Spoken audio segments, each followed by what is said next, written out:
এই কঠোর আইন আনতে আজ থেকে বিধানসভায় দুদিনের বিশেষ অধিবেশন। মঙ্গলবার বিল পেশ করবেন আইনমন্ত্রী মলয় ঘটক। দ্রুত বিচার, দ্রুত তদন্তের প্রস্তাব বিলে। ধর্ষণের ঘটনায় ফাঁসির প্রস্তাব বিলে। আমরা চেয়েছিলাম ফাস্ট ট্র্যাক কোর্টের মধ্যে দিয়ে আমরা ফাঁসি করে দেব। রাজ্যের হাতে পাওয়ার থাকলে আমি 7 দিনে করে দেব। যারা ধর্ষক করবে তাদের একমাত্র শাস্তি ফাঁসি, ফাঁসি, ফাঁসি। এই একটা কাজ করলে মনে রাখবেন সব ঠান্ডা হয়ে যাবে।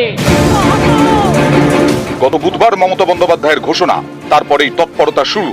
ধর্ষণের সাজা ফাঁসি, এই কঠোর বিল আনতে সোমবার থেকে বিধানসভায় দুদিনের বিশেষ অধিবেশন।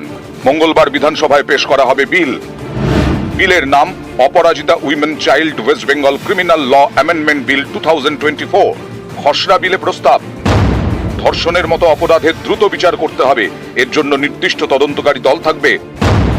বিচারের জন্য বিশেষ আদালতও থাকবে। তদন্তকারী দলকে বিশেষ সুযোগ সুবিধা দেওয়া হবে। নির্দিষ্ট সময়ের মধ্যে বিচার প্রক্রিয়া শেষ করতে হবে। গুরুতর অপরাধের ক্ষেত্রে অন্তত 7 দিনের মধ্যে বিচার প্রক্রিয়া শেষ করতে হবে, আর 1 মাসের মধ্যে শাস্তি।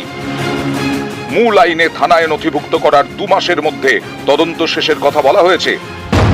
সংশোধনী বিলে বলা হয়েছে 21 দিনের মধ্যে তদন্ত শেষ করতে হবে।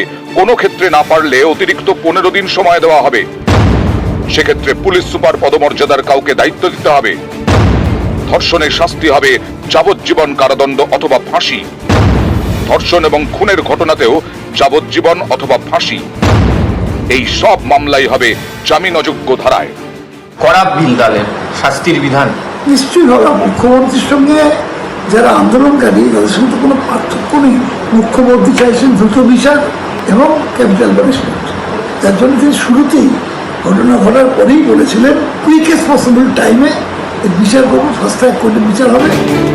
সোমবার অধিবেশনে শোক প্রস্তাবে শুধু রাজ্যের প্রাক্তন মুখ্যমন্ত্রী বুদ্ধদেব ভট্টাচার্যের প্রয়াণের উল্লেখ ছিল। বিরোধী দলনেতা শুভেন্দু অধিকারী এর সঙ্গে আরজি করের তরুণী চিকিৎসকের নাম যোগ করতে বলেন। এ নিয়ে বিধানসভার অধ্যক্ষ বিমান বন্দ্যোপাধ্যায় এবং বিরোধী দলনেতা শুভেন্দু অধিকারীর মধ্যে বাদানুবাদ শুরু হয়। অধ্যক্ষ বলেন, শোক প্রস্তাবে নাম নিতে হয়, আইন অনুযায়ী নির্যাতিতার নাম নেওয়া যায় না। আইনে বাধা আছে। শোক প্রস্তাব করতে গেলে তার নাম নথিভুক্ত করতে হবে। এরপর শোক প্রস্তাব পাঠ করেন অধ্যক্ষ। তারপর এদিনের মতো অধিবেশন মুলতবি ঘোষণা করেন। মঙ্গলবারের অধিবেশনে ধর্ষণে ফাঁসির জন্য বিল পেশ। নিউজ 18 বাংলা।